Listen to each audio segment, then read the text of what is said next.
अस्सलाम वालेकुम। मेरा नाम है मोहम्मद नईम और इस वक्त मैं मौजूद हूँ यूरोप के बहुत ही खूबसूरत कंट्री यानी पोर्टुगल में, जहाँ मैं एक fully funded scholarship Erasmus Mundus joint masters degree पर अपना मास्टर्स कंप्लीट कर रहा हूँ। आप भी इस स्कॉलरशिप को टारगेट कर सकते हैं क्योंकि एप्लीकेशन बिल्कुल फ्री है और मैं इस वीडियो में आपको बताऊंगा कि आप इस स्कॉलरशिप को टारगेट किस तरह कर सकते हैं, रिक्वायर्ड डॉक्यूमेंट्स क्या होते हैं, इस स्कॉलरशिप के बेनिफिट्स क्या हैं, एलिजिबिलिटी एंड सिलेक्शन क्राइटेरिया क्या है और कब एप्लीकेशंस ओपन होती हैं। तो बगैर टाइम ज़ाया किए वीडियो को स्टार्ट करते हैं। इरास्मस मुंडस एक मास्टर्स लेवल की स्कॉलरशिप है जिसमें कम से कम आप 2 कंट्रीज़ और ज़्यादा से ज़्यादा 4 कंट्रीज से अपना मास्टर्स कंप्लीट कर सकते हैं।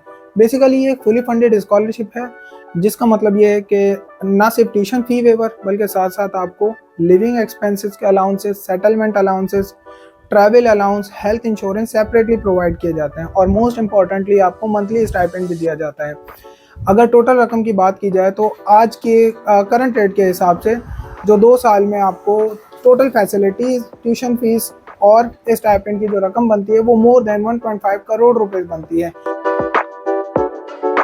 अब बात करता हूँ मैं उस प्रोग्राम की जिस पे मैं अपनी Erasmus Mundus joint masters degree complete कर रहा हूँ। इससे पहले मैं आपको बताता चलूँ कि इरास्मस मुंडस के टाइटल्स थोड़े से यूनिक होते हैं। जैसे हम चाहते हैं bachelors in computer engineering, bachelors in electronics और सिविल इंजीनियरिंग, क्योंकि ये इंटरडिसिप्लिनरी प्रोग्राम्स होते हैं और इसमें एक से ज़्यादा फील्ड के रेलेवेंट फील्ड के लोग अप्लाई कर सकते हैं, स्टूडेंट्स अप्लाई कर सकते हैं, जैसे geology, civil engineering, environmental engineering और कोस्टल इंजीनियरिंग। इनमें क्योंकि बैकग्राउंड स्टडीज़ में काफ़ी सारे कोर्सेज सेम होते हैं तो इनको मिला के एक इंटरडिसिप्लिनरी प्रोग्राम बनाया जाता है जिसका एक टाइटल यूनिक होता है।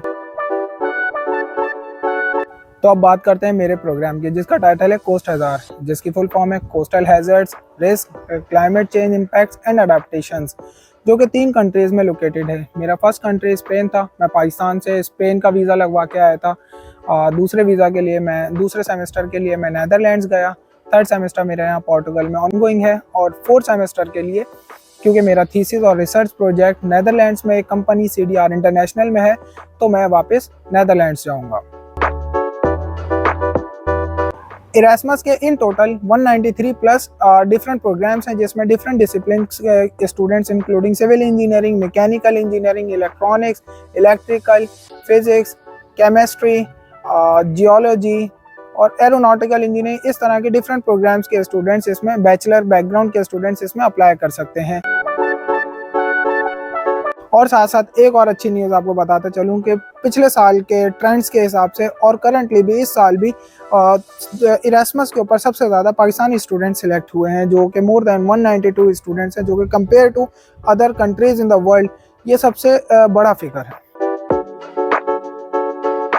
तो अब बात करते हैं सबसे इम्पॉर्टेंट इन्फॉर्मेशन के बारे में कि इस स्कॉलरशिप को अप्लाई करने का क्या तरीका है। तो इसके लिए सबसे पहले आपने अपने ब्राउज़र पर जाना है, इरास्मस मुंडस कैटलॉग टाइप करना है और पहले लिंक पे क्लिक करना है।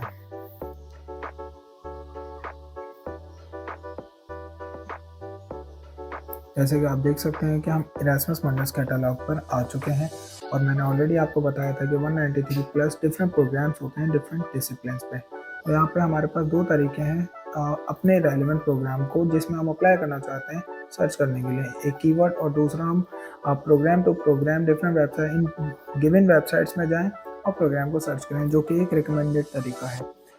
मैं यहाँ पे अपने प्रोग्राम कीवर्ड टाइप करने लगा हूँ कोस्ट हजार, जिस पर मैं अपने मास्टर्स कंप्लीट कर रहा हूँ। देखते हैं ये हमें क्या रिजल्ट देता है। ठीक है, तो हमारे पास मेरा प्रोग्राम की मेन वेबसाइट आ चुकी है और इरास्मस की वेबसाइट आ चुकी है।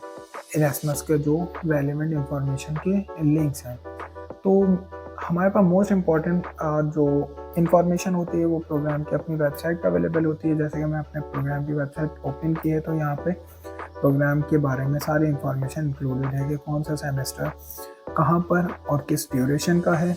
अगर मैं एडमिशन और एप्लीकेशन की बात करूँ तो हम एडमिशन में जाएंगे, एप्लीकेशन में जाएंगे, इंस्ट्रक्शंस को केयरफुली रीड करेंगे क्योंकि सारी डेडलाइंस, एप्लीकेशन, सारी चीज़ यहाँ पे मेंशन्ड है और हम यहाँ पे अप्लाई नाउ पे क्लिक करेंगे। इरास्मस स्कॉलरशिप की एप्लीकेशंस के लिए कौन से रिक्वायर्ड डॉक्यूमेंट्स है वो मैं आपको बताता चलूँ।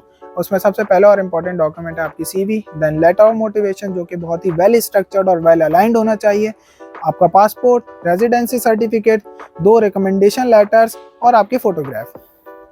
क्योंकि इरास्मस मुंडस की एप्लीकेशन के लिए कोई फीस रिक्वायर्ड नहीं होती है, जब आप ये सारे डॉक्यूमेंट्स कंप्लीट कर चुके हों, आपने सिंपली अपने प्रोग्राम की वेबसाइट पे जाना है, अपना अकाउंट क्रिएट करना है, अपने डॉक्यूमेंट्स को अपलोड करना है और अपनी एप्लीकेशन को सबमिट कर देना है। तो अब हम बात करते हैं एलिजिबिलिटी क्राइटेरिया की। तो सबसे पहले 16 ईयर्स ऑफ एजुकेशन रिक्वायर्ड होती है। ऑलमोस्ट हर बैकग्राउंड के स्टूडेंट्स इस स्कॉलरशिप को टारगेट कर सकते हैं क्योंकि 193 प्लस डिफरेंट प्रोग्राम्स होते हैं। आपने अपने रेलेवेंट प्रोग्राम में अप्लाई करना है। सबसे पहले आपने अपनी रेलेवेंस चेक करनी है। इन केस आप अगर ट्रांसपोर्टेशन इंजीनियरिंग में बैचलर कर रखा है तो आपने जो प्रोग्राम टारगेट करना है वो ट्रांसपोर्टेशन इंजीनियरिंग से रेलेवेंट या समहाउ रेलेवेंट होना चाहिए। और हाई CGPA रिक्वायर्ड होता है। अगर आपकी CGPA मोर देन 3.5 या फिर डिस्टिंक्शन नहीं है तो आपने दिल छोटा नहीं करना है, आपने रिसर्च बैकग्राउंड को शो कर सकते हैं या अपना रेलेवेंट वर्क एक्सपीरियंस शो कर सकते हैं जो कि आपकी प्रोफाइल को बेटर बना सकता है।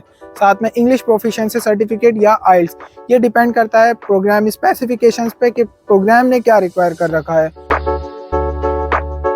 तो अब कुछ बात कर लेते हैं सिलेक्शन क्राइटेरिया की। तो सिलेक्शन क्राइटेरिया में सबसे इंपॉर्टेंट है आपकी रेलेवेंस, आपके प्रोग्राम की रेलेवेंस कितनी है और आपने जो डॉक्यूमेंट्स प्रिपेयर कर रखे हैं जिसमें CV और मोटिवेशन लेटर सबसे अहम है, आपने कितना वेल स्ट्रक्चर्ड बना रखा है। इनको बेटर बनाने के लिए आपने सबसे पहले अपने प्रोग्राम की वेबसाइट को बहुत ही केयरफुली रीड करना है, कम से कम 2 से 3 दफ़ा, ताकि आप उसमें से कीवर्ड्स को शॉर्टलिस्ट कर सकें और अपने लेटर ऑफ मोटिवेशन में पुट करके रेलेवेंट बना सकें।